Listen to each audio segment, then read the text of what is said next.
नमस्कार, स्वागत है आपका हेलो किसान में। आपके साथ मैं हूं अंजू सिंह। हेलो किसान, आप किसानों का अपना लाइव फोन इन कार्यक्रम जहां खेती किसानी से संबंधित विभिन्न विषय हम आपके लिए लेकर आते हैं। उनसे जुड़े विशेष विशेषज्ञ रहते हैं जो कि आपके सवालों के जवाब देते हैं और इन तमाम विषयों पर विस्तार से चर्चा भी करते हैं ताकि आपको और अधिक जागरूक किया जा सके। आज के विषय क्या है जिन पर आज हम चर्चा करेंगे, आपकी कॉल्स लेंगे। हमारा आज का पहला विषय है धान फसल की देखभाल और साथ ही दूसरा विषय है फलदार बागीचों की देखभाल। इन दोनों विषय से जुड़े हुए अगर कोई भी सवाल है, आपकी कोई आशंका है, कोई जानकारी आप प्राप्त करना चाहते हैं तो ये मंच अगले 1 घंटे के लिए आपके लिए है। 2 टोल फ्री नंबर हैं जिनके माध्यम से आप हमें संपर्क कर सकते हैं।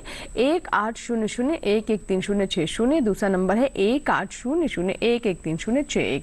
टोल फ्री यानी इन पर आपका कोई शुल्क नहीं लगेगा, मुफ्त नंबर है। तो फिर सोचना क्या है, अगर धान से जुड़ा हुआ कोई प्रश्न है या फिर नए बागीचे लगाना चाहते हैं या फिर पहले से बागीचे हैं उनकी देखभाल से जुड़े हुए कोई सवाल है तो भी आप हमें कॉल कर सकते हैं। 2 मेहमान हमारे साथ मौजूद रहेंगे कार्यक्रम में। हमारे साथ डॉक्टर वाई शिवे जी हैं। डॉक्टर शिवे, बहुत बहुत स्वागत है आपका कार्यक्रम में। और दर्शकों को बता दें कि आप प्रधान वैज्ञानिक है सस्य विज्ञान संभाग IARI पूसा नई दिल्ली में। आप विशेष तौर पर धान पर बात करेंगे और हमारे दूसरे मेहमान जो है वो वर्चुअल प्लेटफॉर्म पर हमारे साथ जुड़ रहे हैं। डॉक्टर रामराज मीणा, आप एसोसिएट प्रोफेसर है कृषि विज्ञान केंद्र कोटा राजस्थान में। डॉक्टर मीणा, आपका भी कार्यक्रम में बहुत बहुत स्वागत है। धन्यवाद, नमस्कार। डॉक्टर मीणा से हम फलदार बागीचों के बारे में समझने की कोशिश करेंगे। किस तरह की सावधानी बरतें, अगर नए बागीचे लगा रहे हैं तो उनके लिए क्या सलाह है उन किसानों के लिए जो कि नए बागीचे लगाना चाहते हैं और जिनके पहले से हैं तो और अच्छे परिणाम मिले और अच्छे फल मिले तो उसमें किस तरह का पोषण का प्रबंधन हो, पोषक तत्वों का प्रबंधन किया जाए, कौन कौन सी कीट और बीमारियों की आशंका रहती है, इन तमाम बातों पर हम चर्चा करेंगे। तो चलिए बातचीत की शुरुआत करते हैं। टोल फ्री नंबर के बारे में हमने आपको बता दिया है। स्क्रीन पर हम साथ साथ इन नंबर को फ्लैश करते रहेंगे जहां से आप नोट कर हमें कॉल कर सकते हैं और अपने सवाल हम तक पहुंचा सकते हैं। सबसे पहले डॉक्टर शिवे, मैं आपसे जानना चाहूंगी, जैसे हम धान की बात कर रहे हैं और धान की फसल लगभग 2.5 से 3 महीने की अब होने को चली है। इस समय धान की फसल को लेकर क्या स्थिति है खेतों में और किसानों को खरपतवार की समस्या इस वक्त ज्यादा परेशान करती है या फिर कीट और बीमारियों की, क्योंकि देख रहे हैं कि अभी भी मॉइस्चर है वातावरण में? देखिए, धान की फसल इस समय 2.5 से 3 महीने की हो गई है और इस समय जो है ज़्यादातर जो पोषक तत्व का प्रबंधन किसानों ने कर लिया होगा, क्योंकि पोषक तत्व का प्रबंधन हम बताते हैं कि 40 से 45 दिन तक कर लेना चाहिए। तो एक तो ये मुख्य आयाम है अच्छी पैदावार लेने के लिए पोषक तत्व प्रबंधन करना बहुत ज़रूरी है। और इसके साथ साथ जो है इस समय कुछ खरपतवार भी आते हैं जैसे सांवा है या हमारी इसके एक्टिनोक्लोआ कोलोनम, एक्टिनोक्लोआ को क्रूसगेलाई के नाम से जानते हैं। ये कुछ धान से मिलता जुलता ही खरपतवार होते हैं, तो इनका भी बालियां निकलनी, क्योंकि धान के अंदर भी बालियां निकल भी गई हैं बहुत सी किस्मों में, वो बहुत सी में निकलने वाली हैं और कुछ में दाना भी भर रहा है। सभी तरीके की स्थिति है किसानों के खेतों में। और किसी ने जो लेट लगाया है उनका अभी नहीं निकल रहा होगा, अंदर ही बालियां बन रही होंगी, क्योंकि बहुत से किसान जो देर से भी लगाते हैं धान, तो विभिन्न परिस्थितियों और किस्मों के अनुसार जो है उनको इस समय सस्य क्रियाएं प्रबंधन की आवश्यकता होती है। तो यदि किसी किसान भाई और बहन ने समय से लगाया तो मैं समझता हूँ उनकी फसल करीब 2.5 महीने की हो गई है। तो 2.5 महीने की हो गई है तो इस समय जो है बालियां निकल रही आई होंगी उनकी, और बालियां निकली आई होंगी जो कम अवधि की किस्में हैं, जैसे हमारी 105 से 120 दिन के बीच में पकने वाली किस्में, विशेषकर हमारी पूसा बासमती जो है 1692, पूसा बासमती 1509, ये 2 ऐसी किस्में हैं वो जल्दी पक जाती हैं, तो इनमें बालियां निकली आई होंगी। तो इस समय इस चीज़ की ध्यान रखने की ज़रूरत है कि एक तो जो है पानी की कमी नहीं होनी चाहिए जब बालियां निकली आती हैं, क्योंकि जब दाना बनना शुरू हो जाता है तब पानी बहुत ज़रूरी होता है खेत के अंदर। और उस समय कुछ कीड़े मकोड़े भी आने की संभावना रहती है, विशेषकर इस समय धान की फसल में मैं उदाहरण के लिए बताना चाहूँगा पत्ती लपेटक कीट भी आ जाता है, और इसके साथ साथ जो तना छेदक कीड़े का भी प्रकोप हो जाता है, उसकी भी निगरानी करते रहना है। और साथ साथ ये भी ध्यान रखने की ज़रूरत है कि कोई बीमारी वगैरह तो नहीं आ गई है खेत में। तो ये सारी चीजें ध्यान रखने की जरूरत है। मैं किसान भाइयों को ये बताना चाहूंगा आपके माध्यम से कि अपने खेत में जाना जरूरी है। बिल्कुल, खेत की निगरानी करते रहना बहुत जरूरी है, उसी के अनुसार। तो अब क्योंकि जैसे कि आप बता रहे हैं कि 2.5 से 3 महीने की फसल धान की होने को है, बहुत सारे जो किसान हैं वो 45 दिनों तक आप बता रहे हैं कि जैसे पोषक तत्वों का प्रबंधन होता है वो कर लिया होगा, लेकिन इस स्टेज पर पानी की यानी सिंचाई की कमी नहीं होनी चाहिए, पानी भरपूर रहना चाहिए क्योंकि दाने पड़ने का समय है और इस समय पानी बहुत महत्वपूर्ण रहता है। तो इसके बारे में भी हमें डॉक्टर शिवे बता रहे हैं। कुछ और बातें हैं, आइए जानते हैं उनके बारे में इस रिपोर्ट के माध्यम से।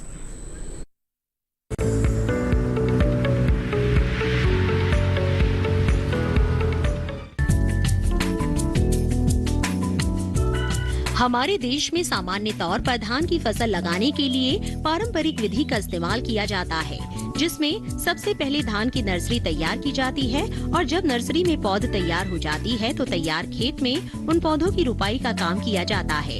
इस विधि में समय, संसाधन और खर्च काफी ज्यादा आता है, इसीलिए विशेषज्ञों ने धान की सीधी बिजाई पर अनुसंधान किए और पाया कि सीधी बिजाई से लागत में कमी तो आती ही है, इससे पानी की बचत होती है, रुपाई के समय लगने वाला खर्च बच जाता है, साथ ही पैदावार भी ज्यादा मिलती है। हालांकि इसमें भी एक समस्या सामने आती है और वो है खरपतवार की। इस समस्या के समाधान के लिए पूसा संस्थान के विशेषज्ञों ने धान की 2 किस्मों में सुधार कर उन्हें खरपतवार दवाओं के प्रतिरोधी क्षमताओं के रूप में विकसित किया है, जो इस प्रकार है। पूसा बासमती 1121 में सुधार कर पूसा बासमती 1979 विकसित की। पूसा बासमती 1509 में सुधार कर पूसा बासमती 1985 किस्म को विकसित किया गया। आमतौर पर हमारे यहाँ खरपतवार के हिसाब से अलग अलग दवाओं का छिड़काव किया जाता है। दवाओं के ज्यादा इस्तेमाल का असर फसल की गुणवत्ता पर भी पड़ता है, लेकिन संशोधित इन दोनों ही किस्मों में बस एक दवा पर स्यूट का छिड़काव करना होता है और फसल के सभी खरपतवार मर जाते हैं। इस तरह से फसल को सही पोषण मिलता है जो अच्छा विकास करती है।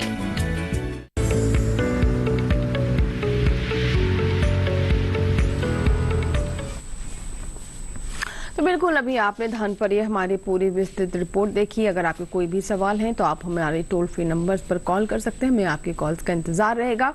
और आज का जो हमारा दूसरा विषय है यानी जो बागीचे हैं उनकी देखभाल किस तरीके से की जाए, फलदार बागीचों की हम खास तौर से बात करें तो चलिए डॉक्टर मीणा के पास चलते हैं। डॉक्टर मीणा, फलदार बागीचों की हम बात कर रहे हैं, अब इस स्टेज पर क्या बताना चाहेंगे? अभी हमारे जिन किसानों के पास बागीचे पहले से हैं उनके लिए भी मैं जानना चाहूँगी, और साथ ही जो नए बाग लगाना चाहते हैं उनके लिए क्या उचित रहेगा?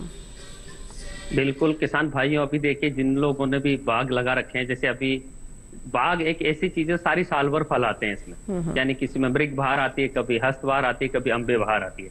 तो अभी वर्तमान में अगर मैं बात करूं किसान भाइयों को, तो अमरूद, आपके बेर है, आपकी मौसम्बी है, ये फल ऐसे हैं जो आपका किन्नो है, ये इस मौसम में आने वाले, यानी अभी फूल आने की अवस्था में होते हैं। जो बरसात होती है उसके बाद फूल आते हैं। तो अभी वर्तमान में किसान भाइयों को विशेष ध्यान देना है कि किस तरीके से फल तो नहीं गिर रहे हैं बनने के बाद, फूल तो नहीं गिर रहे हैं, या कोई फफूंद जैसी बीमारी तो नहीं आ रही है। ये किसान भाई इस चीज का विशेष ध्यान अभी रखेंगे। जैसे अमरूदों में अभी विशेष मेरे पास फोन आते हैं हमारे यहाँ पे कि काले पड़कर गिर रहे हैं। तो ऐसी अवस्था में किसान भाइयों को ध्यान रखना है, और जैसे ही ऐसी समस्या दिखाई दे किसान भाई तुरंत उपचार हमसे जाने। जैसे कि मैं किसान भाइयों को यहाँ से बताना चाहूंगा कि अभी आप अगर काले पड़ के गिर रहे हैं तो आपको उसमें छिड़काव करना है कॉपर ऑक्सीक्लोराइड 3 ग्राम प्रति लीटर के हिसाब से, या मिथाइल डाइमेटोन आपका स्प्रे करना है, या कार्बेंडाजिम आपका 1 ग्राम प्रति लीटर के हिसाब से आपको छिड़काव करना है। तो वो फफूंद जो है आपकी लगी है वो दूर हो जाएगी। इसी तरीके से आपका भी बेर की फसल आपकी है, बेर में भी मोर आने लग गया होगा, मोर का मतलब फूल आने लग गए होंगे, तो भी आपको ध्यान देना है कि कहीं मेरा फूल फल गिर तो नहीं रहा है। कई किसान भाइयों को समस्या आती है कि फल बनने के बाद गिरने लग जाते हैं, तो वो भी किसान भाई सतर्क रहे। ये हार्मोनल इम्बेलेंस या नाइट्रोजन की कमी या अधिकता से गिरते हैं। तो किसान भाई इसके लिए 1% यूरिया के साथ में आपका कैल्शियम, पोटाशियम और बोरोन युक्त माइक्रोन्यूट्रिएंट आप किसान भाई छिड़काव कर सकते हैं। और साथ ही साथ प्लानोफिक्स आपका 20 ppm यानी 20 ppm का प्लानोफिक्स का आप छिड़काव कर सकते। जी बिल्कुल। तो चलिए, अभी आपने काफ़ी सरसरी तौर पर सही लेकिन बहुत सारी बातें बता दी हैं, इनके बारे में हम और विस्तार से बात करेंगे। और दर्शकों से भी कहेंगे, अगर बागीचों की देखभाल को लेकर आपके कोई सवाल है, कुछ जानना चाहते हैं, किसी नई किस्म के बारे में, वैरायटी के बारे में जानना चाहते हैं, तो हमें ज़रूर फ़ोन करें। आपकी कॉल्स लेंगे इस छोटी सी रिपोर्ट के बाद।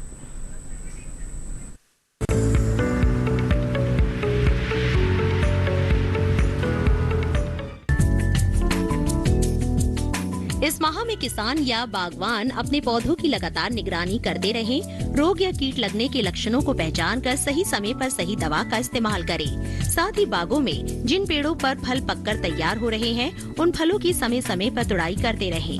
बागों से अच्छा उत्पादन मिलता रहे, इसके लिए पोषक तत्वों की उपलब्धता बनाए रखें। पौधों में जरूरत के हिसाब से खाद व उर्वरक डालें। साथ ही इस माह में आंवला, अमरूद, केले, कटहल की पौधशाला तैयार कर सकते हैं। किसान नए बागों की नियमित सिंचाई करें। साथ ही अमरूद के फलों को मक्खी की रोकथाम से बचाने के लिए दवा का छिड़काव करें। अच्छे परिणाम के लिए 7 से 10 दिन के अंतराल में छिड़काव करें। इस माह सदाबहार पेड़, अमरूद, आम, बेर, लीची और नींबू जाति के फलों के पौधे लगा सकते हैं।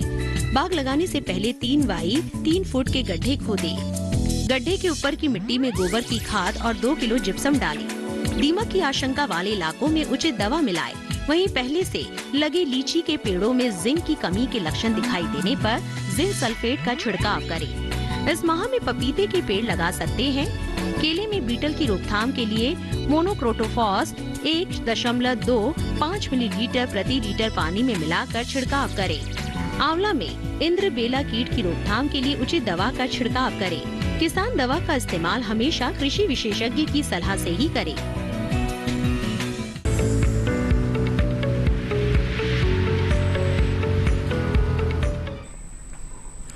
तमाम हमने फलों के बारे में बताया कि किस किस तरह के फल हो सकते हैं इस मौसम के अनुसार, और उनमें कैसे सावधानी बरतनी है, कैसे अच्छे फल आप प्राप्त कर सकते हैं। और एक बार फिर से आपसे कहेंगे, अगर आपके कोई सवाल है तो आप हमें कॉल करें। टोल फ्री नंबर हम लगातार स्क्रीन पर फ्लैश करें, जहाँ से आप नोट कर हमें कॉल कर सकते हैं। ये मुफ्त नंबर है। और हमारे पहले कॉलर जुड़ चुके हैं, नंद स्वरूप मिश्रा जी हैं, जिन्होंने उत्तर प्रदेश के बाराबंकी से कॉल किया है। जी नंद स्वरूप जी, बताइए क्या सवाल है आपका। हेलो। हाँ नमस्ते मैडम, मेरा नाम नंद स्वरूप मिश्रा, मैं बाराबंकी उत्तर प्रदेश। मैं जानना ये चाहता हूँ कि हमें जो है आम और कटहल और अमरूद की बाग हमारे पास लगी, तो कौन से बाग को किस समय किस मौसम में छटाई कटाई करनी चाहिए, जिसके उस पर जो पैदावार की या फल फूल का असर न पड़ने पाए। ठीक है, बेसिकली आप प्रूनिंग के बारे में जानना चाहते हैं। डॉक्टर मीणा, क्या बताना चाहेंगे आप। किसान भाई, आपने बहुत अच्छा सवाल पूछा है कि ट्रेनिंग प्रूनिंग का। जैसे भी जिस भी फल को आप लेते हैं, मान लीजिए कि आपका आम है, उसमें अम्बे बहार होती है। अम्बे बहार यानी फरवरी मार्च में उसमें फूल लगते हैं। तो यानी आपका जब भी, जैसे अमरूद हो, चाहे बेर हो, चाहे कोई भी चीज हो, जब आप फल तोड़ लेते हो, उसके बाद उसका जो भी बीमारू शाखाएं हैं या कीट लगी शाखाएं या कोई सूख गई कोई शाखा, उनकी कटिंग कर देनी चाहिए हमको फल तुड़ाई के बाद। और उसके बाद आपको एक बार उसमें कोई भी फंजीसाइड, जैसे आपका कॉपर ऑक्सीक्लोराइड या कार्बेंडाजिम, आप 1 ग्राम प्रति लीटर के हिसाब से आपको छिड़काव करना है। तो डिसइंफेक्टेड हो जाएगा, यानी पूरा जो पौधा है वो फल के उपरांत आपका पूरा तरीके से, एक कहते हैं कि जच्चे बच्चे को जैसे केयर करते हैं, ऐसे आपने प्लांट की केयर कर दी है। अब बात आती है कि आपको ट्रेनिंग प्रूनिंग के लिए जितना भी है आपका, ये आपको, जैसे आपका इसमें आम की बात करते हैं हम, या और फल की भी बात करो, तो आपको अनवांटेड यानी आपस में भिड़ी हुई शाखाएं आपको 1.5 से 2 महीने पहले फल आने के, तब आपको कर देनी चाहिए। ये अलग अलग फलों में अलग अलग तरीके से, जैसे आपका अनार में आप कटिंग की बात करें तो अनार में आपको वही 1 से 1.5 महीने पहले ट्रेनिंग और प्रूनिंग पूरी कंप्लीट आपको बीमारू शाखाएं या आपको हटा देनी है। ये विशेष ध्यान रखना पड़ता है। जी बिल्कुल। तो कब आपको ट्रेनिंग और प्रूनिंग करनी है, ये हमने भी जाना है। यानी जिसे हम सरल भाषा में कहें कि कटाई छटाई करना बहुत ज़रूरी होता है, क्योंकि इससे जो पोषक तत्व हैं उनका सही तरीके से कह सकते हैं कि जो पड़वार है जो पेड़ के लिए इस्तेमाल हो पाती है, बेहतर ये रहता है। और भी कई तरह की जो समस्याएं होती हैं उससे भी आप नियंत्रित कर सकते हैं। अब बात करते हैं डॉक्टर शिवे से। डॉक्टर शिवे, जैसे हम धान की बात कर रहे थे तो आपने बताया कि इस समय खरपतवार की भी समस्या हो सकती है, कुछ कीट और बीमारियों की भी आशंका रहती है। तो पहले हम खरपतवार की बात कर लेते हैं। तो अभी हम किस तरह के खरपतवार को लेकर सचेत रहें और किसान इसको कैसे समझे? हाँ, देखिए खरपतवार क्योंकि इस समय बालियां निकलती हैं तो कुछ जो मिलते जुलते खरपतवार हैं धान से तो उनकी में भी बालियां निकलनी शुरू होती हैं। तो उस समय हमको पहचान में आता है ज़्यादातर कि क्योंकि उसकी जो मॉर्फोलॉजी है बिल्कुल धान से मिलती जुलती होती है, जिसको हम सावा के नाम से जानते हैं। तो इस समय यदि बालियां उसकी निकल रही हैं और तो आप जो है तुरंत किसान भाइयों को मैं सलाह दूंगा कि उनको उखाड़ के या तो वहीं मिट्टी में छोड़ दें क्योंकि वो गल सड़ जाएंगे, और या जो उनको इकट्ठा करके चारे के रूप में भी उपयोग में ला सकते हैं या उनका कंपोस्ट भी बना सकते हैं। तो इस तरीके के कुछ खरपतवार है या कनकौआ है, ऐसे भी खरपतवार हो जाते हैं। लेकिन इस समय क्योंकि अच्छी बढ़वार हो चुकी है और अब इस समय बालियां भी निकल रही हैं तो जो विशेषकर खरपतवारों में सावा की प्रॉब्लम रहती है जो बिल्कुल धान से मिलता जुलता होता है और उसमें भी बालियां निकलती हैं। तो विशेषकर जो किसान भाई और बहन जो हैं बीज के लिए जो धान की खेती कर रहे हैं तो उनको तो बहुत ही जागरूक होने की ज़रूरत है और इस तरीके के कोई भी खरपतवार उनको अपने खेत में दिखाई देते हैं तो उनको दूर कर देना चाहिए। और इस समय किसी खरपतवार नाशी का इस्तेमाल नहीं करना चाहिए क्योंकि ये बताते हैं हम कि 30 से 35 दिन तक ही खरपतवार नाशी का इस्तेमाल करें, बाद में जो खरपतवार आते हैं उनको हाथ से ही निकाल के दूर करें तो ज़्यादा अच्छा रहता है। एक तरीके से निराई गुड़ाई करके बल्कि जहाँ हम रोपाई विधि से धान की खेती करते हैं वहाँ तो आसानी से निकल जाते हैं पानी के अंदर। जहाँ हम सीधी बिजाई कर रहे हैं हो सकता है वहाँ पे हमको हैंडो चला के या खुरपी चला के निकालने की जरूरत पड़े।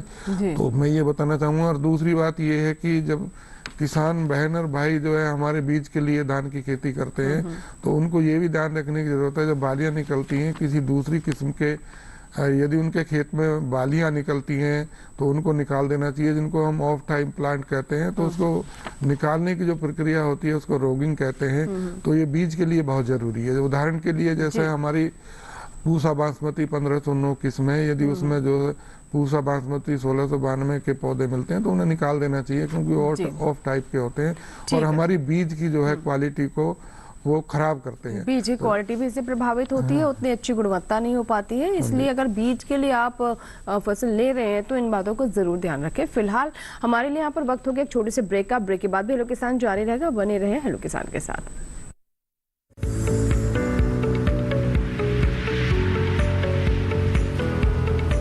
अरे भाई सुना नहीं क्या, केसीसी ने किसानों का जिंदगी बदल दिया है। देश के छोटे किसान 1,60,000 रुपए तक का कर्ज बिना किसी गारंटी को ले पाएंगे। ब्याज खोरों से भी पीछा छुटा। मैं तो जैविक खेती का पूरा सामान मंगा लिया, केसीसी का भी कोई दबाव नहीं है। ब्याज चुकाने के लिए पूरा 1 साल मिलता है। समय पर भुगतान करने पर केवल 4% के सालाना ब्याज पे लोन मिल गया मुझे। अपना आधार कार्ड, लेटेस्ट फोटो और जमीन के कागजात लेके अप्लाई करो बस। और नामांकन भरने के लिए जेब भी ढीली नहीं करनी पड़ी।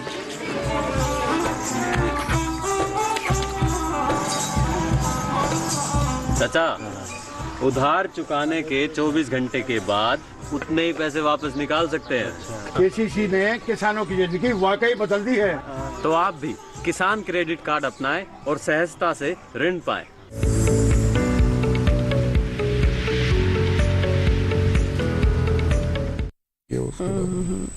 तो ब्रेक के बाद एक बार फिर आपका स्वागत है। आप देख रहे हैं हेलो किसान। आज हम बात कर रहे हैं धान फसल की देखभाल की और साथ ही जो फलदार बगीचे हैं, फलों के बगीचे हैं, उनको लेकर भी आपको जानकारी दे रहे हैं।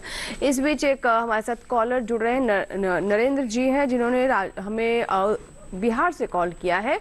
नरेंद्र जी स्वागत है हेलो किसान में। बताइए क्या सवाल है आपका? जी जी नरेंद्र जी सवाल बताएं। नमस्कार सर जी। जी नमस्कार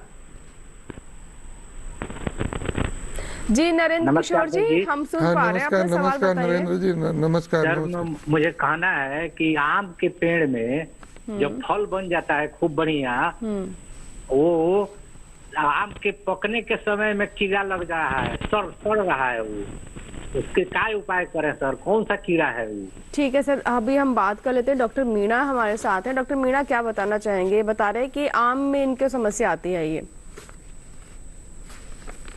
की होती है जो आम में लगती है विशेषतः, जैसे आपको काना पड़ जाता है ऐसा भी बोलते हैं, या अंदर कीड़ा रहता है उसमें, तो फल मक्खी का जो उद्गम है या जिसमें भी फल मक्खी लगती है, आप देखिए जब फल बनने लग जाता है तभी वो फल मक्खी अंडे दे देती है उसमें।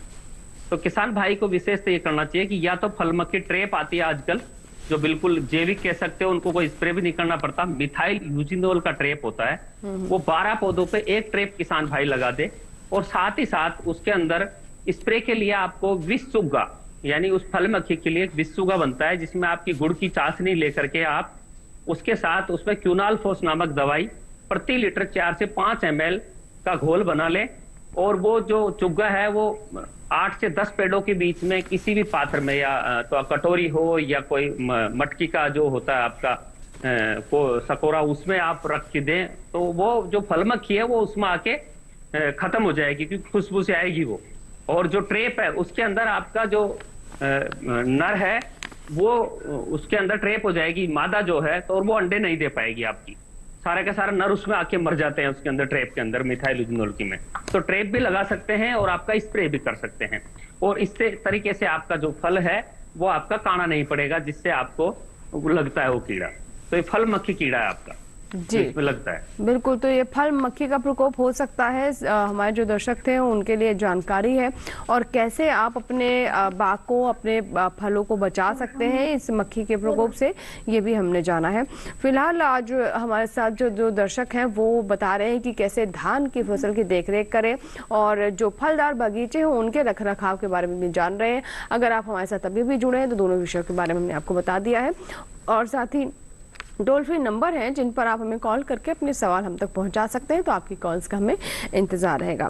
अब डॉक्टर शिवेश, जैसे कि हम धान की बात कर रहे हैं, तो आपने कीट और बीमारियों के बारे में बताया, क्योंकि देखिए अभी भी मॉइस्चर है, नमी है वातावरण में, और ऐसे में बीमारियां और कीट आने की आशंका रहती है। तो इस वक्त धान को लेकर कौन कौन सी, पहले हम कीटों की बात कर लेते हैं, कीट आने की आशंका रहती है? देखिए इस समय क्योंकि यदि वातावरण में आर्द्रता बनी रहती है तो उस समय और भी ज़्यादा कीड़े आने की संभावना रहती है, और बारिश कम हो तो और भी मतलब संभावना रहती है, या कहीं बहुत ज़्यादा बारिश हो रही है वहाँ भी। तो ये मौसम ही ऐसा है, जैसे फसल की बढ़वार अच्छी होती है वैसी कीड़े मकोड़ों की बढ़वार भी अच्छी होती है, उनका भी प्रजनन होता है। तो हमको सबसे पहली बात ये है कि खेत की निगरानी करते रहना चाहिए। धान के अंदर जो प्रमुख इस समय कीड़े आने की संभावना होती है, एक तो पत्ती लपेटक कीट होता है, वो जो है पत्ती को जो है बेलनाकार बना लेता है अंदर ही अंदर, पहले उसको बिल्कुल एकदम मोड़ के बेलनाकार बना के फिर अंदर से हरा जो खाद्य पदार्थ होता है पत्ती का उसको खा जाता है। तो उसको नियंत्रण करने के लिए जो है किसान भाई ध्यान रखें कि जो भी हमारी इंसेक्टिसाइड है, विशेषकर जो है क्लोरपाइरिफास की इस्तेमाल बताते हैं हम, सेफ भी है ये क्लोरपाइरिफास, तो उसकी 2 मिलीलीटर दवा प्रति लीटर पानी में घोल बना के छिड़काव कर सकते हैं, तो उसका नियंत्रण हो जाएगा। वो ना मिले तो इमिडाक्लोपिड होती है, इमिडाक्लोपिड की जो है कम मात्रा का इस्तेमाल होता है, 1 मिलीलीटर दवा 3 लीटर पानी में घोल बनाए छिड़काव करें, और घोल की मात्रा जो है 500 से 600 लीटर प्रति हेक्टेयर के हिसाब से। दूसरा प्रमुख कीड़ा जो इस समय आता है वो आता है हमारा तना भेदक कीड़ा। तना भेदक जो होता है जिसको हम स्टेम बोरर के नाम से जाते हैं, इसकी 2 अवस्थाएं होती हैं स्टेम बोरर की। एक तो बाली निकलने से पहले जो आता है तो उसको जो हम कहते हैं डेड हार्ट बोलते हैं उसको, यानी कि वो जो है अंदर ही उसको हमारे तने को काट देता है और उसकी तने की बढ़वार नहीं होने देता। लेकिन इस समय बाली निकलने का समय आ गया है, तो उसको जो हम वाइट हेड के नाम से कहते हैं। तो वाइट हेड जो होता है यानी कि सफ़ेद बाल, तो वो नीचे से काट देता है और बाल में जो हमारी सफ़ेद दिखाई देती है, और किसान आदमी सोचते हैं कि ये तो जो है कोई ब्लास्ट आ गया, कुछ आ गया, ऐसा नहीं है। वो कीड़ा ही अंदर नीचे से जो काट देता है और ऊपर जो खाद्य पदार्थ नहीं जाने देता, और बालियों के अंदर जो हमारे दाने होते हैं वो खाली रह जाते हैं। तो इस तरीके से निगरानी करते रहना चाहिए, देखते रहना चाहिए। यदि इस तरीके का हमारा स्टेम बोरर जिसको हम तना भेदक कीड़ा बोलते हैं वो आ गया है, तो उसकी रोकथाम की भी करना बहुत ज़रूरी हो जाता है। तो उसके लिए जो है हम बताते हैं कार्टाप हाइड्रोक्लोराइड 4G, उसकी जो 20 से 25 किलोग्राम प्रति हेक्टेयर के हिसाब से डालना चाहिए। हल्का हल्का थोड़ा थोड़ा पानी होना चाहिए, क्योंकि वो पानी के अंदर घुल के सिस्टम में घुल के पौधों के अंदर जाता है, तो वो फिर हमारे जो स्टेम बोरर लगा हुआ है उसको खत्म कर देता है। और ये ना मिले तो उसके बाद दूसरी हमारा फिप्रोनिल के नाम से एक दवा आती है, उसकी जो है फिप्रोनिल 0.3G के नाम से आती है, उसकी भी जो है लगभग 20 से 25 किलोग्राम प्रति हेक्टेयर के हिसाब से कोई सी भी दवा मिल जाए इनको इस्तेमाल करना चाहिए। इनको हमारे जो तना छेदक कीड़ा लग जाता है इसको नियंत्रण करने के लिए ये दो प्रमुख कीड़े हैं। इसके साथ साथ राइस गंदी बग भी आता है और हमारे हिस्पा भी आता है, और आजकल इस समय ब्राउन प्लांट हॉपर आने की भी संभावना होती है, जिसको फुदके के नाम से जानते हैं। तो सारे ये कीड़े हैं जो हमारे धान के फसल को नुकसान पहुंचाते हैं। जी, लोकेश एक दर्शक हमारे साथ जिन्होंने कॉल किया है, आइए हम बात कर लेते हैं लोकेश जी से। हेलो, राजस्थान से हमारे साथ फोन लाइन पर। लोकेश जी, मुझे सुन पा रहे हैं आप? जी लोकेश सुन पा रहे हैं। हाँ जी, बताइए क्या सवाल है? जी, हमें बगीचा लगाना है, तो हम कौन कौन से पौधे लगा सकते हैं हमारे यहाँ पर? आप राजस्थान में कहाँ से बोल रहे हैं लोकेश जी? नागौर से। नागौर से। देखो, नागौर में आप आपका अमरूद लगा सकते हैं, बेर लगा सकते हैं, आंवला लगा सकते हैं, मौसम्बी लगा सकते हैं।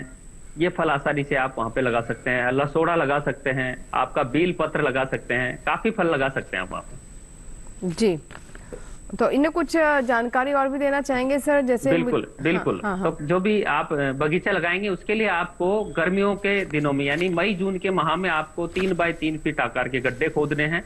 और गड्ढा खोदते वक्त विशेष ध्यान देने वाली बात होती है कि 3 फीट गहरा गड्ढा खोदता है, उसमें 1.5 फीट की मिट्टी एक साइड डालनी है और नीचे की 1.5 फीट की को दूसरी साइड डालनी है। और 10 से 15 दिन तक जब गड्ढे तप जाए, ये सभी फल वृक्षों के बगीचा लगाने के लिए काम आएगा ये विधि। जब 10 से 12 दिन तक उसको तपने के बाद धूप से, उसके बाद जो पहली मिट्टी निकाली थी ऊपर वाली, उस मिट्टी को खाद के साथ यानी देसी खाद पका हुआ 20 से 30 किलो खाद आपको उसमें मिलाना है। उसी के साथ साथ आपका मिथाइल पैराथियन डस्ट जो है वो कीड़ों के कंट्रोल के लिए आपको उसमें मिट्टी में लगभग 100 ग्राम आपको 50 से 100 ग्राम उसमें मिलाकर उसको भरना है। और गड्ढा भरते वक्त ध्यान आपको देना है कि गड्ढा जब भरते हो तो उभरा हुआ रहे वहां पे जमीन पे, ताकि जब बरसात आती है तब वो गड्ढा सेटल डाउन हो जाए, बैठ जाए। उसके बाद किसान भाई को जो भी आपके एरिया में सुटेबल प्लांट है वो ग्राफ्टेड या बडेड अच्छी किस्म के पौधे आपको बढ़िया नर्सरी से यानी सरकार द्वारा नामित नर्सरियां होती है उनसे ला करके आपको उसमें लगाने हैं। उसी के साथ साथ जब किसान भाई पौधा लगाते हैं तो ध्यान रखें जो कलम या बड जो है जहाँ पे ग्राफ्टिंग होती है या बडिंग होती है वो जमीन में नहीं टच करना चाहिए। लगाते वक्त ध्यान रहे कि 15 से 20 सेंटीमीटर वो जमीन से ऊपर रहे कलम आपकी, तो आपका पौधा अच्छा चलेगा उसमें। और जब लगाते हैं तो अच्छे से उसको दबा दें। और उसी के साथ साथ जैसे वहां पे जो समस्या है, जैसे अमरूदों में राजस्थान में बहुत बड़ी समस्या है नेमाटोड की, तो नेमेटिसाइड उसमें आपको किसान भाई को मिलाना है, कार्बोफ्यूरान 3G आप उसमें मिला करके उसको पौधे को लगाएं।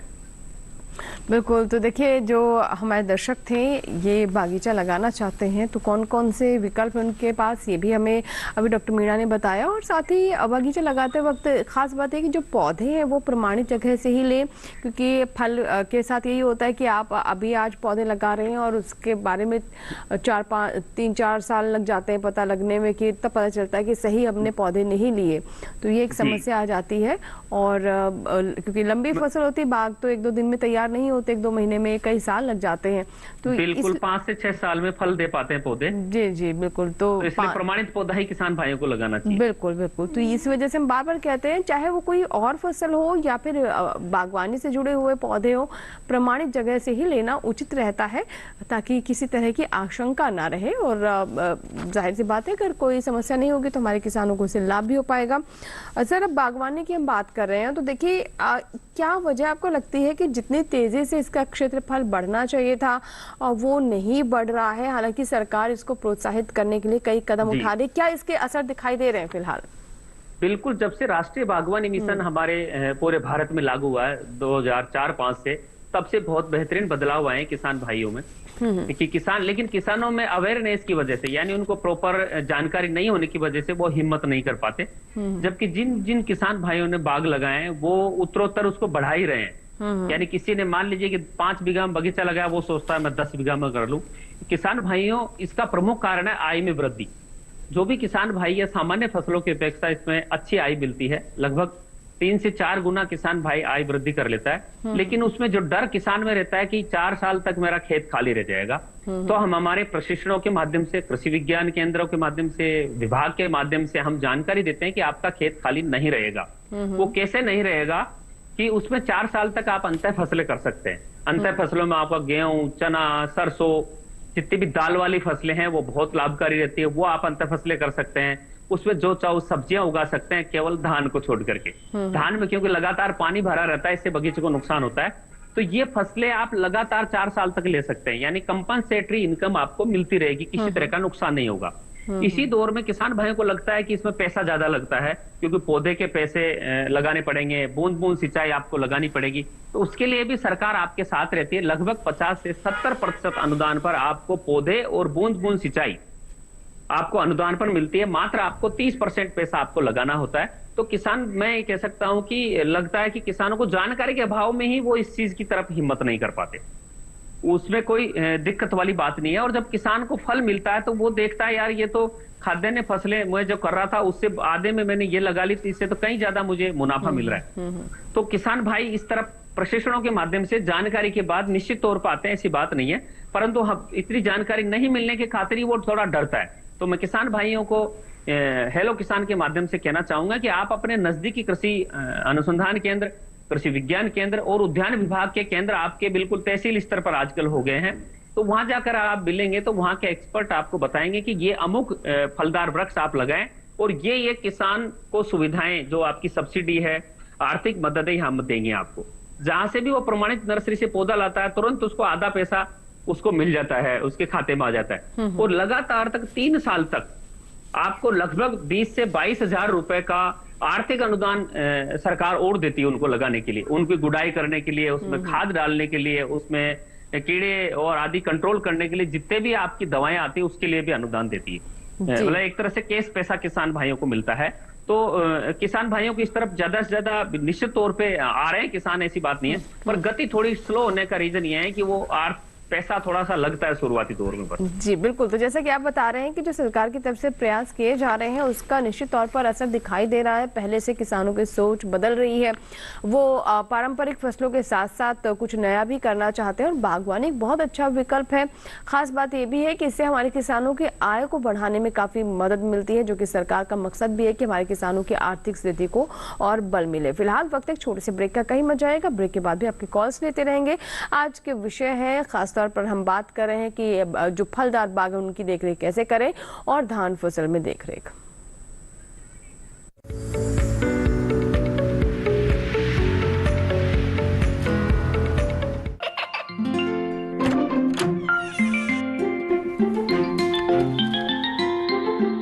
ये क्या हो रहा है? काशवी, इतने कम मार्क्स?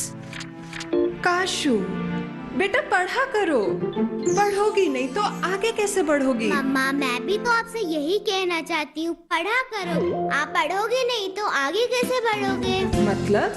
वो देखो, सिर्फ बैक पर छपा ऑर्गेनिक नहीं, ऑर्गेनिक का निशान पहचानिए। पीजीएस ऑर्गेनिक का ये लोगो उन किसानों की पहचान है जो आज भी परंपरागत विधि से रसायन मुक्त खेती कर आपके लिए शुद्ध फसल उपजा रहे हैं।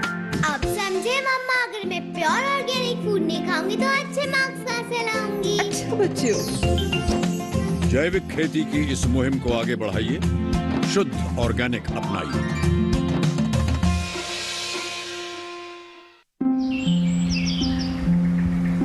अरे अरे अरे क्या कर रहा है? इधर इधर इधर, हम बोल रहे हैं तेरे बीजू का। पुतला बोल रहा है? हाँ, पक्षियों से तो हम खेत को बचा लेते हैं, पर इन घातक रसायनों से कैसे बचाएं? मतलब? देख बेटा, तू जो ये अंधाधुंध रसायन मिलाता है ना, मिट्टी की सेहत बिगड़ने लगी है, और जब माटी ही कमजोर पड़ जाएगी तो उपज कैसे सेहतमंद होगी? हाँ? अरे पहले ऐसा नहीं था, पूछना अपने बड़े बुजुर्गों से, कैसे फसल लहलहाती थी, शुद्धता झलकती थी। हाँ, माटी भी तंदुरुस्त और लोग भी। अब पहली वाली बात कहाँ? पर अब तो सभी डाले हैं। सब नहीं, आज भी लाखों जागरूक किसान परंपरागत विधि से फसल उगा रहे हैं, खर्चा कम और उपज की कीमत भी बेहतर पा रहे हैं। ठीक है भाई, मैं भी आज से जैविक खेती शुरू करूंगा। माटी से प्रेम की परंपरा है, परंपरागत खेती।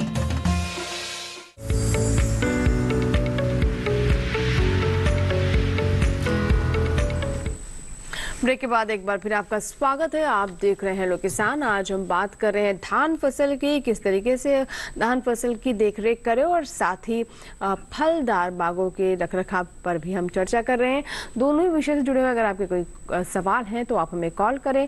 2 टोल फ्री नंबर हम साथ ही साथ स्क्रीन पर फ्लैश कर रहे हैं, जहां से आप नोट कर सकते हैं और हमें कॉल कर सकते हैं। अपने सवाल हमारे विशेषज्ञों तक पहुंचा सकते हैं। और चलिए बातचीत की एक बार फिर से शुरुआत करते हैं। डॉक्टर शिवे हमारे साथ हैं। धान पर बात करें हम। सर, ये अब जैसे कि आपने कीटों के बारे में कई जानकारियां दी, किस किस तरह के कीट हो सकते हैं, अब कैसे अपनी फसलों को बचाएं, लेकिन एक हम देख रहे हैं कि काफ़ी समस्या आ रही है आजकल बौना धान की। ये दरअसल है क्या? क्योंकि ये बहुत गंभीर समस्या है और हमने देखा है कि इसको लेकर सरकार की तरफ से भी विशेष कदम उठाए जा रहे हैं। तो सबसे पहले तो ये बौना धान है क्या, समस्या क्या है ये? हाँ, देखिए, इस बार जो है एक बोने धान की समस्या हुई है, और वो जो है थोड़ा वातावरण में जो हमारा परिवर्तन हो रहा है उसकी वजह से जिन्होंने थोड़ा जल्दी लगा दिया है उनमें ये ज़्यादा समस्या आई है, और जिन्होंने जुलाई में रोपाई की है तो उसमें इस तरीके की समस्या नहीं आई है। एक बोना धान जो है एक विषाणु वायरस के द्वारा एक बीमारी है जिसको हम फिजी वायरस के नाम से भी जानते हैं, जिसको हम southern rice streak black dwarf virus के नाम से भी जानते हैं, दोनों नाम से जानते हैं। मोटे तौर पे बताना चाहूँगा कि मैं ये एक विषाणु वायरस के द्वारा बीमारी है, और ये बहुत ज़्यादा समस्या नहीं है, लेकिन लगभग 5 से लेके और 10-12% तक थोड़ा इस तरीके के पौधे पंजाब, हरियाणा और पश्चिम उत्तर प्रदेश में देखने को मिले हैं। तो ये वातावरण में जो परिवर्तन हुआ है, जिन्होंने थोड़ा एक तरीके से जलवायु परिवर्तन, हाँ, जलवायु से तो हाँ उसके प्रभाव से ये बीमारी नहीं आई है बोनेपन की। लेकिन किसान भाइयों को इसे घबराने की जरूरत नहीं है, लेकिन हाँ आगे सावधान रहने की जरूरत है, क्योंकि हमारे पूसा संस्थान ने और PAU लुधियाना ने काफ़ी इसको रिसर्च करने के बाद में ये बताया है कि फिजी वायरस के द्वारा होती है, विषाणु के द्वारा। तो हमको वायरस को अब आगे फैलने से बचाना है, और वायरस जो है कोई भी अपने आप तो फैलता नहीं है, लेकिन इसको जो है कीड़े के द्वारा ही फैलाया जाता है। और विशेषकर इसमें जो वाइट बैग्ड प्लांट होपर होता है, ये इसको एक तरीके से एक पौधे से दूसरे पौधे में का काम करता है। कैरियर का काम करता है। और सभी लोग जानते हैं, चेपा जानते हैं जिसको हम, ये भूरे रंग का कीड़ा होता है और पौधे का रस चूसता है। तो जब ये एक इन्फेक्टेड पौधे से और प्रभावित पौधे से एक स्वस्थ पौधे पर जाएगा तो वो विषाणु लेकर चला जाता है। जी। और विषाणु जो है फिर वायरस जो है पौधे के अंदर घुस जाता है। तो इसको जो है फैलने से बचाने के लिए जरूरी है कि हम जो हमारा व्हाइट बैग्ड प्लांट हॉपर है इसका नियंत्रण तो सर कैसे करें इसका नियंत्रण, किस तरीके से इसका नियंत्रण किया जा सकता है? इसका नियंत्रण जो है हम इंसेक्टिसाइड का स्प्रे करके कर सकते हैं, जिसमें हम बताते हैं कि किसानों के लिए 2-3 तरीके के इंसेक्टिसाइड आते हैं, उनको जो है इस्तेमाल करके रोकथाम कर सकते हैं। एक कॉलर है, बात कर लेते हैं सर, माफ कीजिएगा में रुकना पड़ रहा है मुझे। ये सुभाष जी हैं, कांगड़ा से इन्होंने में कॉल किया है। सुभाष जी सुन पा रहे हैं आप मुझे? हेलो, हिमाचल प्रदेश से हैं सुभाष जी। हाँ जी सर, बताइए क्या सवाल है, किस बारे में जानना चाहते हैं? धान पर सवाल है या आपका कि बगीचों पर? हेलो सुभाष जी, सुन पा रहे हैं आप मुझे? हेलो सुभाष जी, क्या आप तक मेरी आवाज पहुंच पा रही है? जी नमस्कार, सवाल बताएं सर। नमस्ते जी। नमस्कार सर, सवाल बताइए। हाँ सुन पा रहा हूँ, मैं सुन पा रहा हूँ जी, अच्छी बात है, सवाल बताएं। हाँ जी हाँ जी, हमारा सवाल है कि यहाँ अपने खेतों में ये केले का बगीचा लगाना चाहते हैं। केले का? जी केले के, ठीक है। केले के बगीचे के लिए पौधे कहाँ से मिले और उसके लिए करना क्या पड़ेगा? ठीक है, हमारे साथ डॉक्टर मीणा है। सर एक तो पहले ये बताएं, इनके क्षेत्र में क्या केले की फसल ली जा सकती है, और आगे इनका सवाल तो है ही। हाँ बिल्कुल, केले की फसल हो सकती है, ऐसा कुछ नहीं। जहाँ पे हमारा तापमान अधिक नहीं होना चाहिए, विंड वेलोसिटी जहाँ हवाएं बहुत ज्यादा तेज नहीं चले, तो जैसे आपका ज्यादातर केला आपका महाराष्ट्र या साउथ में आपका कर्नाटका, तमिलनाडु या केरला तरफ होता है, तो यहाँ भी हो सकता है। इसके लिए ध्यान देने वाली बातें हैं कि आपका आजकल टिश्यू कल्चर के प्लांट भी मिलते हैं आपको, आप किसी प्रमाणित नर्सरी वहां हो तो वहां से ले सकते हैं, या आपका राज्य सरकार का जो ऑफिस है वो आपको बता देंगे कि कहाँ से आपकी कोई प्रमाणित नर्सरी आपके राज्य सरकार के द्वारा तो इसके लिए आपको 2-3 किस्में आप ले सकते हैं। रोबस्टा ले सकते हैं, ड्वार्फ कैवेंडिश आप ले सकते हैं, और रसथाली आप ले सकते हैं। नेंड्रेन एक केला आता है, वो आप ले सकते हैं। तो ये आपको देखना है, और लगाते वक्त आपको ध्यान रखना है कि इसमें लगभग 1.5 बाई 1.5 मीटर की दूरी पर आपको लगाना है। और चूंकि ये हैवी फीडर होता है, पानी इसको चाहिए और साथ ही खाद अच्छा चाहिए, तो वो विशेष ध्यान आपको रखना है कि देसी खाद आपको भरपूर डालना है इसमें, और इस तरीके से आप लगा सकते हैं। और दूसरी बात, जब आप में फल आते हैं तब आप इसमें पोटास की बहुत ज्यादा रिक्वायरमेंट होती है, तब आपको आपके ड्रिप इरिगेशन से माध्यम से आप पोटासिक फर्टिलाइजर इसमें डालें। दूसरी बात, जब आप पौधा लगा देते हैं, कई किसान भाई केले का मैं देखता हूं तो पौधा लगा के उसको भूल जाते हैं और उसमें से बगल में से वाटर सूट्स निकल आते हैं, तो उनको भी पाल लेते हैं वो। तो केले की खेती जब आप करते हो तो ये खुद एक सिंगल पौधा है, एक ही पौधे पे फल लगना है इसका। बगल से जितने सूट्स आते हैं उनको समय समय पर आप हटाते रहेंगे। अगर नहीं हटाएंगे तो उसके साथ दूसरा वो पूरा भोजन वो बंटवारा हो जाएगा और आपको फल जितना साइज का मिलना है वो नहीं मिलेगा। ये छोटी चीजें आपको ध्यान रखनी है। बिल्कुल। ये मैं थोड़ा मीना जी इसमें थोड़ा सुधार करना चाहूंगा। ये कांगड़ा से बोल रहे हैं, वहाँ पे शायद केले की खेती होना संभव नहीं होगा, क्योंकि वहाँ पे जो माइनस में भी टेम्परेचर जाता है। हाँ, तो टेम्परेचर केला एक सेंसिटिव क्रॉप है। बिल्कुल सर, और तापमान इसको यदि तापमान माइनस में चला जाता है तो फिर वो खत्म हो जाती है, फसल चलती तो नहीं। उसके लिए आप स्थानीय जो अधिकारी उनसे एक बार डिस्कशन कर लेंगे। ये अपने कृषि विज्ञान केंद्र से संपर्क करें, और साथ साथ जो भी इनका कृषि विज्ञान केंद्र के साथ साथ कृषि रिसर्च स्टेशन है वहाँ से संपर्क करेंगे तो ज्यादा अच्छी। बिल्कुल सर, थैंक यू सर। बिल्कुल बिल्कुल। और सर, अब जैसे हम बगीचों की बात कर रहे हैं तो ऐसे में डॉक्टर मीणा, अब अलग अलग फसलों पर बात कर लेते हैं। जैसे अभी इस सीजन की कौन कौन सी फसलें हैं जिसकी आप बात करना चाहेंगे और उसमें किस तरह की देखभाल करें? देखो, अभी अगर मैं देखूं तो अमरूद की अभी मुख्य फसल अमरूद आपका अभी चल रहा है। अमरूद में फलन आ गया आपका, तो उसपे विशेष किसान भाइयों को अभी ध्यान देने की जरूरत है, क्योंकि यही फसल आपको दिसंबर में मिलने वाली है खाने के लिए। तो इसके लिए किसान भाई देखेंगे कि अभी जो फल आ रहे हैं उसमें विशेष किसान भाइयों को ध्यान रखना है कि आपको खाद तो आपने पहले, क्योंकि जून के महीने में हमारा बेसल एप्लीकेशन लग जाता है, इसका दे दिया होगा। लेकिन अब ध्यान रखना कि कोई कीट है तो नहीं लग रहा है, जैसे पत्ते तो नहीं सिकुड़ रहे हैं। अगर पत्ते सिकुड़ने की समस्या तो मैं किसान भाइयों को रस्सों से कीट की वजह से होता है, तो मैं कहना चाहूंगा किसान भाइयों को डाइमेथोएट आपका 1.5 ml प्रति लीटर आप स्प्रे कर सकते हैं रस्सों से कीट के लिए, या इमिडा क्लोरोपिड आप 3 ml आप 6 to 10 ml प्रति 15 लीटर, यानी लगभग आपका 3 लीटर में 1 ml दवाई आप उसमें छिड़काव कर सकते हैं। उसी के साथ साथ अभी कई बार ऐसा भी समस्या आता है कि पत्ते काले पड़ जाते हैं या दाग आ रहे हैं पत्तियों पे, या फल काले पड़ जाते हैं, जिससे एंथ्रेक्नोज नामक एक बीमारी है जो अभी आपको प्रभाव में दिखेगी। दाग आ जाते हैं फलों पर या पत्तियों पर, तो आपको कॉपर ऑक्सीक्लोराइड का छिड़काव किसान भाइयों को करना है। एक और समस्या किसान भाइयों के अमरूद में आती है कि आप में इसमें सूखने लग जाते हैं पौधे। कई बार अभी लगातार बारिश आई, तापमान बढ़ा, तो उससे फंगस है जो जमीन में फफूंद है वो प्रभावी हो जाती है। उस जहां भी पौधे किसान भाइयों को सूख रहे हैं वो आपका साफ नामक दवाई आती है, कार्बेंडाजिम प्लस मैनकोजेब, उसका 2 ग्राम प्रति लीटर का घोल किसान भाई उस पौधों को पिलाएं ताकि पौधे सूखने से बच जाएं। जी। और साथ ही साथ ड्रेनेज भी करें कि पानी भर जाए तो पानी भरना नहीं चाहिए पौधे के पास, उसमें जल निकास की व्यवस्था कर दे किसान भाई। सर ठीक है, एक कॉलर है सर, उनका हम कॉल लेते हैं। अश्विनी कुमार है जिन्होंने जम्मू कठुआ से हमें कॉल किया है। जी अश्विनी जी, बताइए क्या सवाल है आपका? Hello hello. हाँ जी, बताएं अश्विनी जी, सवाल बताएं। जी मैम, मेरा सवाल, नमस्कार, मेरा सवाल ये था कि जैसे धान के अंदर 2 वैरायटीज कह रहे थे कि एक तो 1979 और 1985, जिसपे परस्यूट जो दवाई बता रहे थे अमीजाथाइड पर वो स्प्रे होती है, तो उसके साथ जो दूसरे दान है, जैसे मेरा कहने का मतलब है कि जो जंगली दान है वो उसमें ऑटोमेटिकली कंट्रोल हो जाएगा उस बीडीसाइड से?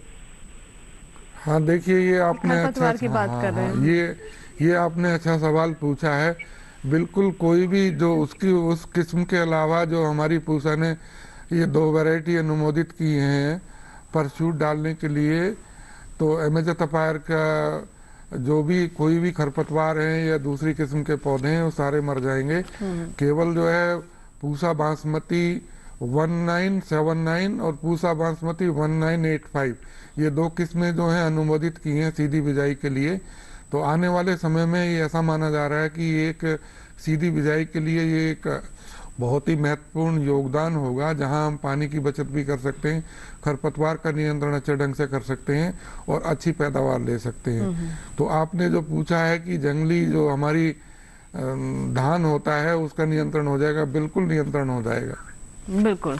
चलिए, इसी के साथ ही हमारे लिए वक्त है एक छोटे से ब्रेक का, लेकिन अगर आपके कोई सवाल है जो अभी तक हम तक नहीं पहुंच पाए हैं तो विचार न करें ज़्यादा, फ़ोन उठाएं, हमारे नंबर लगाएं और हमारे एक्सपर्ट से सीधे बात करें।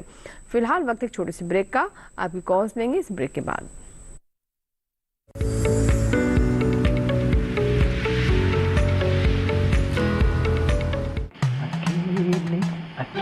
अरे वाह भैया, अकेले अकेले। अरे तू भी ले, पर खाएगा कैसे? मैं ऑर्गेनिक खेती की बात कर रहा रे बेटे। अकेले अकेले खेती कब तक करेगा? मतलब गांव में 20-25 किसानों का समूह बना के पंजीकरण करवा ले, फिर सरकारी ट्रेनिंग भी मिलेगी और मुफ्त जैविक बीज खाद भी। फिर बीजीएस ऑर्गेनिक की सरकारी मोहर के साथ तेरी उपज आकर्षक पैक में पहुंचेगी बड़े बाजार तक। अच्छा? हाँ। अरे भाई, कहाँ चल दिया? सबको साथ लाने, आमदनी बढ़ाने। तो किसान भाई समझ गए ना, साथ मिलकर ऑर्गेनिक खेती कीजिए, अपनी परंपरा को आगे बढ़ाइए, ज्यादा मुनाफा कमाइए। माटी से प्रेम की परंपरा है परंपरागत खेती।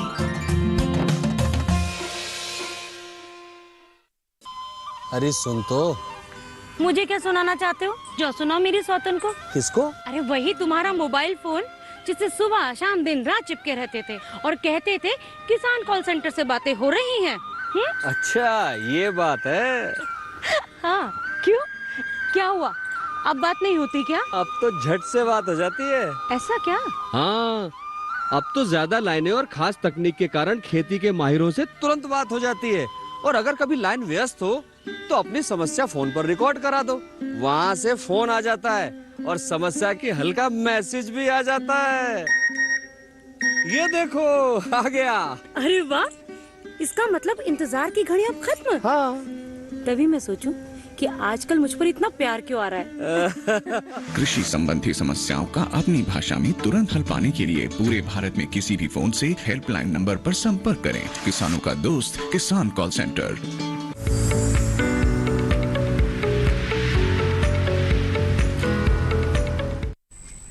ब्रेक के बाद एक बार फिर आपका स्वागत है। आप देख रहे हैं लोग किसान। आज हम बात कर रहे हैं धान फसल की देखरेख की और साथ ही फलदार बागीचों की। अगर आपके दोनों ही विषय से जुड़े कोई सवाल हैं तो ज़रूर हमें कॉल करें। और एक ऐसी कॉलर है हमारे साथ, राहुल हैं, जिन्होंने सागर से हमें कॉल किया है। राहुल जी, क्या हमें सुन पा रहे हैं आप? हेलो, शायद हमारा संपर्क नहीं हो पा रहा है। चलिए कोई बात नहीं राहुल जी, आप हमें फिर से ट्राई कीजिए। जैसे आपका नंबर लगेगा हम ज़रूर आपके सवाल को शामिल करेंगे कार्यक्रम में। अब डॉक्टर शिवे, जैसे कि हमने बहुत सारी बातें कर ली धान के बारे में और आपने कीट और बीमारियों के बारे में भी बता दिया। और इस अवस्था में जैसे आप बता रहे हैं कि ये दाना पड़ने की अवस्था होती है, सिंचाई के बारे में हम थोड़ा और विस्तार से चर्चा कर लेते हैं। आपने कहा था कि पानी की कमी नहीं होनी चाहिए। हाँ, देखिए मैं इस वजह से कहता हूँ क्योंकि जब बाली हमारी बाहर निकली आती है, बाली बनना ही शुरू हो जाती है अंदर अंदर, और जब बाहर निकलती है उसके बाहर निकलने के लगभग 1 महीने बाद सारी किस्में लगभग पक जाती हैं। तो वो ऐसी अवस्था होती है कि उसमें दाने भरते हैं, हमारी दूधी अवस्था होती है। तो ये मैं ये नहीं कह रहा कि पानी बहुत ज़्यादा खड़ा रखना है, मैं ये कह रहा हूँ कि स्ट्रेस नहीं होना चाहिए पानी का।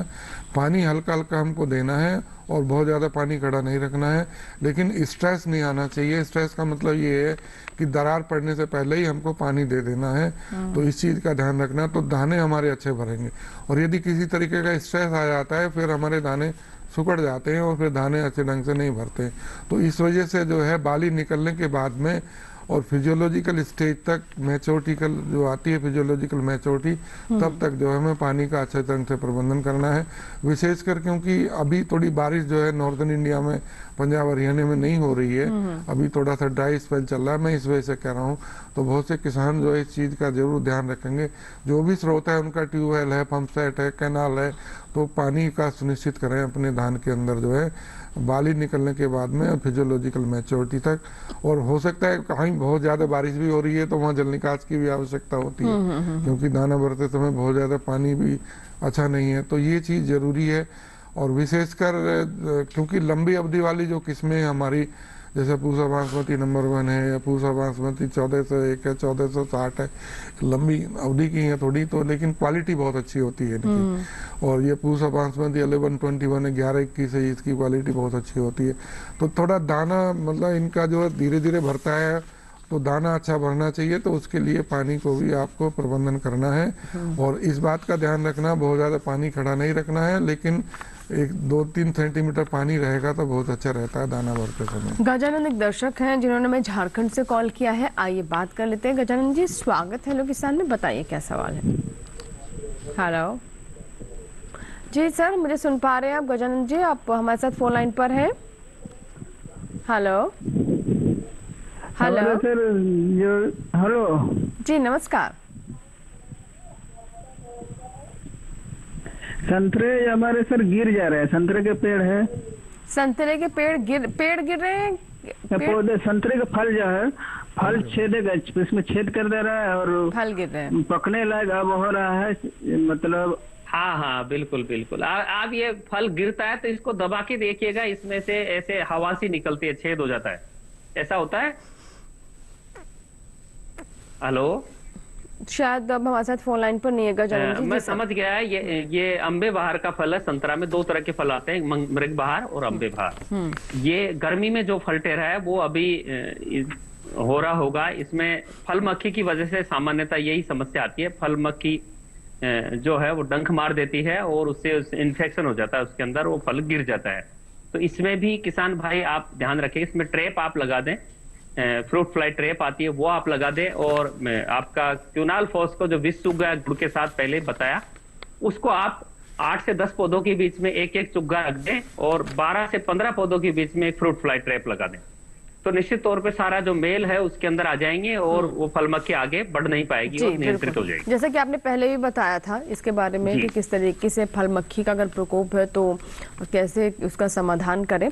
सर बहुत बहुत शुक्रिया हमारे साथ जुड़ने के लिए और फलदार बागों के बारे में इतनी महत्वपूर्ण जानकारी देने के लिए। बहुत सारे कॉलर्स भी थे जिन्होंने आपसे सीधे बात की और अपने समस्याओं का समाधान जाना, वो भी लाइव। बहुत बहुत शुक्रिया सर।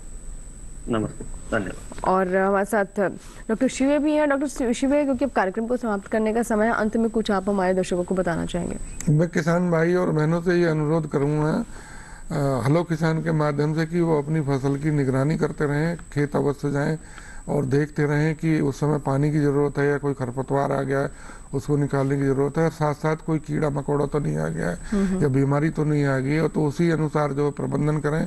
और कृषि विज्ञान केंद्रों की सहायता भी लेते रहें जो भी आपके नज़दीक हो, और जो कृषि विशेषज्ञ हैं उनके पास क्योंकि लेके जाएंगे कोई भी समस्या को तो उसका निदान भी करेंगे। और साथ साथ मैं ये भी बताना चाहता हूँ आपके माध्यम से कि कुछ किसान भाई बहन जो है जरूर धान की खेती जैविक विधि से करें, क्योंकि जैविक विधि से धान की खेती बहुत अच्छी होती है। और हम अनुसंधान कर रहे हैं पिछले 20 साल से बासमती धान और गेहूं के फसल चक्र में, हमने ये पाया कि पूसा बासमती नंबर 1 की जो हमारी पैदावार आ रही है पिछले कई साल से वो 5 टन से ज़्यादा ही आ रही है और उसमें बीमारियां भी नहीं आती, कीड़े मकोड़े भी नहीं आते। उसका कारण ये है क्योंकि उसके अंदर जो इकोलॉजी मेंटेन होती है इंसेक्ट की, विशेषकर हमारी मकड़ियाँ होती हैं और वो सारे जो हमारे शत्रु कीड़े होते हैं सबको खा जाती है, मित्र कीड़े होते हैं। तो इस तरीके से मैं बताना चाहूँगा कि कुछ समय आ गया है, आप कुछ एटलीस्ट मतलब 10% 15% जो है जैविक खेती धान की जरूर करें। तो धान के मतलब जैविक खेती करना काफी फायदे का सौदा है, सरल भी है। आप जैसे बता रहे तो सर जैसे कहते हैं कि कोई भी अगर आपको जैविक खेती करनी, कोई फसल लेना है तो 3 साल मिट्टी को पूरी तरीके से जैविक या रसायन मुक्त करने में लगता है। वेटिंग पीरियड एक तरीके से होता है, ट्रांजिशन पीरियड। तो धान में भी क्या इतना ही समय लगता है? हाँ नहीं, बिल्कुल धान में भी लगभग 24 महीने से 36 महीने ही लगते हैं। यदि हम कन्वेंशनल या केमिकल फार्मिंग कर रहे हैं और जैविक खेती करना चाह रहे हैं तो लगभग 24 से 36 महीने का ही समय चाहिए उसको कंप्लीटली सर्टिफाइड कराने के लिए और मार्केट में बेचने के लिए। क्वालिटी बहुत अच्छी होती है, उसमें कोई रेजिड्यू नहीं होता है किसी भी हर्बिसाइड का, इंसेक्टिसाइड का, पेस्टिसाइड का, खाने में भी अच्छा रहता है और इसकी डिमांड बढ़ रही है सुपरमार्केट में, डिपार्टमेंट और बासमती चावल का तो हम निर्यात भी बहुत करते हैं और हमने पीछे भी देखा कि कई बार किसानों से पेस्टिसाइड्स कोई रेसिड्यू रहने की समस्या रह जाती थी, तो इसलिए निर्भरता हम जो केमिकल्स पर है वो कम से कम करें और ये तो हमारे प्रधानमंत्री भी कहते हैं। तो और धान की फसल में काफी आसानी से किया जा सकता है, जैसे आप बता रहे हैं। चलिए बाबू, शुक्रिया सर बात करने के लिए और हमारे दर्शकों के सवालों के जवाब देने के लिए। इसी के साथ ही आज के हेलो किसान में फिलहाल इतना है, लेकिन आपको बता दें कि अगर आपके कोई सवाल है, कोई सुझाव है, किसी विषय को आप चाहते हैं कि हम कार्यक्रम में शामिल करें, तो आप हमें ईमेल कर सकते हैं। हमारा ईमेल एड्रेस बताएं, उससे पहले आपको बता दें कि कल हमारा जो अगला अंक है उसका विषय क्या होने वाला है। तो आइए नजर डालते हैं अगले अंक के विषय पर। हमारा विषय रहेगा प्राकृतिक खेती और साथ ही दलहनी फसलों में समसामयिक कार्य। और आइए बताते हैं अपना ईमेल एड्रेस। हमारा ईमेल पता है hellokisan2015@gmail.com। आप चाहे तो आप हमें फेसबुक के माध्यम से भी संपर्क कर सकते हैं। हमारे सोशल मीडिया प्लेटफॉर्म है हेलो किसान DD लाइव और साथ ही hellokisan.kisan, हेलो किसान DD, ये हमारे 3 आप देख सकते हैं फेसबुक आईडी है और इंस्टाग्राम पे भी आप हमें फॉलो कर सकते हैं और साथ ही ट्विटर हैंडल भी है, तो ट्विटर पर भी आप हेलो किसान को फॉलो करें। और ये हमारा कॉल सेंटर नंबर डीडी किसान कॉल सेंटर नंबर 1800113060, सोमवार से शनिवार सुबह 6 बजे से रात 10 बजे के दरमियान आप इस नंबर पर कॉल कर सकते हैं। अपने सवाल रिकॉर्ड कराएं जिन्हें हम कार्यक्रम में शामिल करेंगे। और चलते चलते एक और जानकारी दे दें कि आप हेलो किसान हमारे यूट्यूब चैनल पर भी देख सकते हैं।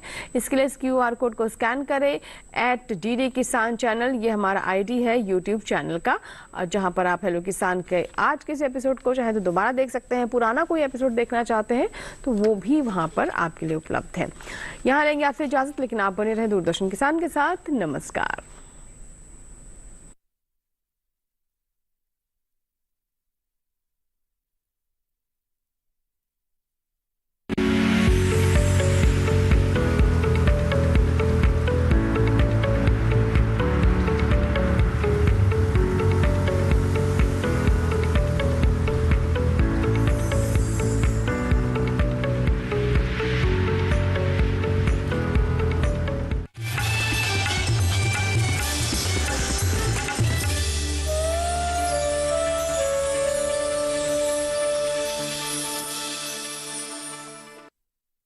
लहलहाती फसल, भरे पूरे